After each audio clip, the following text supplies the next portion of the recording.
औज़ुबिल्लाहिमिनश्शैतानिर्रजीम बिस्मिल्लाहिर्रहमानिर्रहीम। Dear students, अस्सलाम वालेकुम। आज हमारा टॉपिक फ्यूचर कंटिन्यूस का चेक बैरियर है, जिसमें देखा जाएगा लास्ट टॉपिक पे लास्ट लेक्चर में आप किस हद तक आपको आजमाया जाएगा कि लास्ट लेक्चर में आप किस हद तक टॉपिक को समझ सके और आपने कितनी तवज्जो की और आपने कितनी प्रैक्टिस की। मैं अक्सर आपको कहता हूँ practice makes a man perfect, कि जितनी आप मश्क करोगे, जितना आप लर्न करते हो, उसकी प्रैक्टिस करोगे, घर जाने के बाद, लर्न करने के बाद, लेक्चर लेने के बाद आप उतना ही अच्छा लर्न कर सकेंगे। तो चलिए देखते हैं, अगर आप विलिंगली और तैयारी के साथ टेस्ट में उतर रहे हैं तो अपने मार्क्स गिनते जाइएगा। ये आई हैव 6 सेंटेंसेस, मेरे पास 6 जुमले हैं।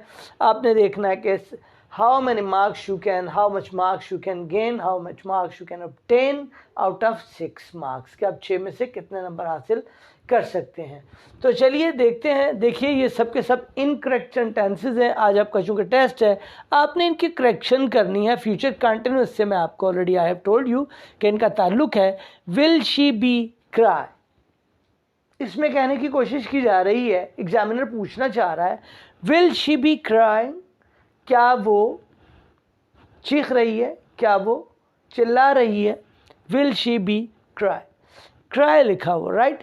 अब आपने देखना कि फ्यूचर कंटिन्यूअस है। फ्यूचर कंटिन्यूअस में सबसे पहले आपने देखना है कि आपकी फॉर्म कौन सी आती है और तरतीब देखिए। अब आपका हेल्पिंग वर्ब बाहर ही है, सब्जेक्ट ठीक है, it's all okay, it's all okay. Where is the mistake now? There is a mistake, I guide you, right. ये मिस्टेक है। क्या मिस्टेक है? Fourth form of ing form वाली वर्ब होना चाहिए थी। बाकी सेंटेंस आपका ठीक है, तो आप यूं ही इसको लिख देंगे विल शी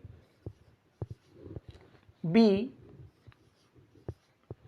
आगे यहाँ पर ING आप लगा देंगे तो आपका ये सेंटेंस करेक्ट हो जाएगा। This is correct and this one is incorrect. Correction कैसे की कि आपने fourth form of verb change कर दी। आगे है the horse will running, the horse will running. अब यहाँ पर देखिएगा, हॉर्स आपका, द हॉर्स जो है ये आपका सब्जेक्ट है, हेल्पिंग वर्ब भी ठीक लगा है, मिस्टेक नहीं है, रनिंग फोर्थ फॉर्म भी है। Then what is wrong with it? इस सेंटेंस के साथ गलती क्या है, मिस्टेक क्या है, ये आपने जज करना है। इनकरेक्ट है, ये तो वेल डिसाइडेड बात है। तो आपने इसको करेक्ट कैसे करना है डियर स्टूडेंट्स? आपने चेक करना है what is missing. Here be is missing, look be is missing. आपका बी भी होना चाहिए। Will be and shall be जो है वो होना चाहिए। The horse will missing no, the horse will running no, बल्कि होना चाहिए the horse will be running, right. यहाँ पर मिस हो रहा है, वो क्या है? बी मिस हो रहा है, तो आपने लिख देना है the horse.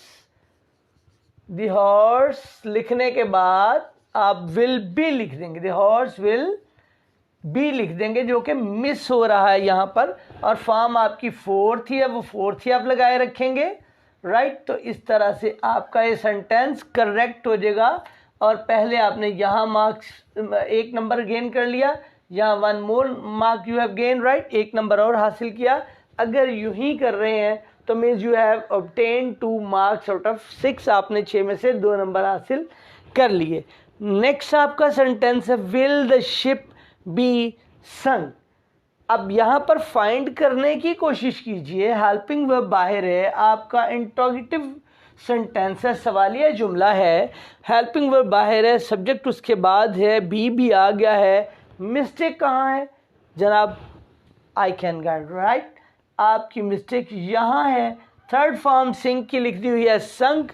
Will the ship B संग, ये नहीं होना चाहिए था, बल्कि फोर्थ फॉर्म ऑफ वर्ब होनी चाहिए। Will the ship be sunk की बजाय क्या होगा? Will the ship be sinking आप कर देंगे इसको। सिंग मीन डूबना, सिंग सेंग संग, तो ये सिंकिंग हो गया जब, तो आपका ये सेंटेंस ठीक हो गया। अगर आपने भी ये फाइंड कर लिया है डियर स्टूडेंट्स कि यहाँ पर इनकरेक्ट फॉर्म ऑफ वर्ब थी और आपने ऐसे ही फोर्थ फॉर्म इसकी बना ली है, तो समझिए आपने 1 नंबर और हासिल कर लिया और 3 मार्क्स आउट ऑफ 6 आपने, यानी 50% मार्क्स आपने हासिल कर लिए, आप खुद को आजमाते जाइए। यहाँ देखिए shall be I doing my work, shall be I doing my work, क्या मैं अपना काम कर रहा हूँगा, ये एग्जामिनर कहने की कोशिश कर रहा है। तो यहाँ अगर हम देखें शेल और सब्जेक्ट आपका आई है, आई के साथ शेल ही लगा है, ये मिस्टेक तो नहीं है। और doing fourth form of verb भी है, माई वर्क भी है, मैं अपना काम कर रहा हूँगा। तो मिस्टेक क्या है? आपको लास्ट टाइम जब मैंने बताया था तो मैंने आपको कहा था लास्ट लेक्चर में डियर स्टूडेंट्स कि अक्सर स्टूडेंट्स मिस्टेक ये करते हैं कि ओनली हेल्पिंग वर्ब को सब्जेक्ट से पहले नहीं लिखते बल्कि साथ उसके बी ऐड करते हैं। तो वही मिस्टेक की हुई है, आपके लिए करेक्ट करने के लिए। अब फ़र्क ये है कि आपने शेल के बाद सब्जेक्ट यानी आई लगाना था, शेल आई बी होना चाहिए था, ये शेल बी आई नहीं, शेल आई बी। तो आप करेक्ट करके इसको लिख दीजिए, shall I be, shall I be doing, shall I be doing my work, my work, क्या हो गया? क्या मैं अपना काम कर रहा हूँगा। ओके, ये करेक्ट हो गया। 1 more mark you have obtained, एक और नंबर आपने हासिल कर लिया और इस तरह 4 out of 6 आपने obtain कर लिए। तो very nice, there must be a sign of appreciation for you if you are doing the same right corrections। अगर आप corrections ऐसे ही कर रहे हैं जैसे मैंने किए हैं तो really sign of appreciation for you।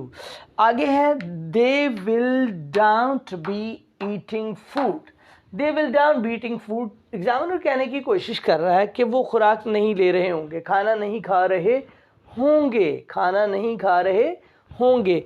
अब देखिएगा आपका सब्जेक्ट भी लग गया, विल भी लग गया और नेगेटिव बनाने के लिए नॉट भी लग गया और बी भी लग गया और फोर्थ फॉर्म ऑफ वर्ब भी, ऑब्जेक्ट भी लग गया।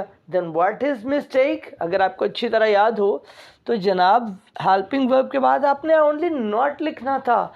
Here is a mistake, look right, यहाँ पर मिस्टेक है। तो क्या किया आपने? ये डू क्यों लिख दिया? This is the main mistake. They will not B होना चाहिए, डाउट भी नहीं, they will not be eating food. तो इस तरह से आप करेक्ट कर लीजिएगा। वैसे बात है क्या आपके जहन में भी यही बात आई थी कि ये डू नॉट लगा दिया, डाउट लगा दिया?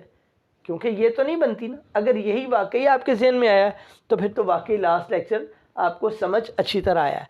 तो करेक्ट कर लिए, they will not B, doubt भी नहीं लिखेंगे, they will not B, they will not be eating food, they will not be eating food, correct। and 1 more mark you have obtained, एक और नंबर आपने हासिल कर लिया। very nice। not the girls be singing a song, not the girls be singing a song। what does the examiner want to say? क्या कहना चाहता है एग्जामिनर? कहना ये चाह रहे हैं एग्जामिनर आपसे, लड़कियां एक गीत नहीं गा रही होंगी, लड़कियां गीत नहीं गा रही होंगी। what is missing here? Miss ये है नंबर 1, नॉट शुरू में आ गया, दिस इज रॉन्ग। तो आपने करेक्ट क्या करना है? सबसे पहले अपने सब्जेक्ट लगाना है। सब्जेक्ट क्या है? द गर्ल्स, द गर्ल्स लगाया और द गर्ल्स के बाद आपका विल या शेल होना चाहिए था, जो कि इसमें है ही नहीं है क्योंकि आप कर रहे हैं फ्यूचर कंटीन्यूअस टेंस और उसका हेल्पिंग वर्ब विल भी या शेल भी होना चाहिए था, तो वो नहीं है। तो आप लगा देंगे द गर्ल्स विल, गर्ल्स के साथ विल लगता है, आई वी के साथ ओनली शेल लगता है, अदर देन आई वी है, आई वी के अलावा आपका सब्जेक्ट है तो डेफिनेटली विल लगाएंगे, द गर्ल्स विल। और नेगेटिव बनाने के लिए फिर आप क्या करेंगे? नॉट लगा देंगे सब्जेक्ट इसके वर्ब के बाद, हेल्पिंग वर्ब के बाद, द गर्ल्स विल नॉट, और फिर आप लगाएंगे be, the girls will not be singing a song, the girls will not be singing a song लड़कियां गीत नहीं गा रही होंगी। गैप के लिए मैं थोड़ा सा इसको इधर कर देता हूँ। तो इस तरह ये आपका इनकरेक्ट भी करेक्ट हो गया, एक और नंबर हासिल करते हुए 6 out of 6 marks. So nice of you if you got the same marks. अगर आपने वाकई इतने नंबर हासिल किए तो there is a smiling face for you, very good, sign of appreciation. और इसी तरह अच्छी तैयारी करते रहिए और आगे बढ़ते रहिए, ग्रामर को स्ट्रॉन्ग करते रहिए और हमारे चैनल को सब्सक्राइब, लाइक और शेयर करते रहिए। सी यू नेक्स्ट लेक्चर। अल्लाह हाफिज़।